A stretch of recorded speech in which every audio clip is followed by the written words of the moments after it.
ஒருவன் கிறிஸ்துக்குள் இருந்தால் அவன் புது சிருஷ்டியாக இருக்கிறான். 2 கொரிந்தியர் 5:17. ஒருவன் கிறிஸ்துக்குள்ளே இருந்தா, வெளியே இருந்தா இல்லை. இன்றைக்கி அநேகர் வெளியே தான் இருக்கான், உள்ளே வரல இன்னும். ஒருவன் கிறிஸ்துக்கு உள்ளே இருந்தால் அவன் புது சிருஷ்டியாக இருக்கிறான். சிருஷ்டினா படைப்பு, புது பிறவி. அதனால தான் மறுபடியும் பிறக்கணும்னு சொன்னார் இயேசு. 2வது தடவையாக பிறக்க முடியும்னு கேட்குறான் முட்டா பையன், இஸ்ரவேலின் போதகரான், ஒரு அறிவும் தெரியாது. இல்லை, அப்படி சொல்லலப்பா. மனம் திரும்புறதை பற்றி சொல்கிறாரு. ஜலத்தினால ஆவியினால் பிறக்கணும்னு சொல்கிறாரு. இஸ்ரவேலின் போதகராக இருந்தால் அவனுக்கு தெரியல. பழைய ஏற்பாட்டுக்காரனுக்கு ஒரு இளவும் தெரியாது, ஒரு சத்தியம் தெரியாது. புதிய ஏற்பாட்டை தான் ரகசியங்கள் வெளியாயிருக்கு, சத்தியங்கள் வெளியாயிருக்கு அப்போஸ்தலர்களால்.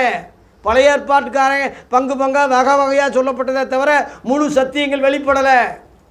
அதையே நோண்டிக்கிட்டு இருந்து படிச்சுக்கிட்டே இருந்தீங்கன்னா உனக்கு என்னடா அறிவு இருக்கும்?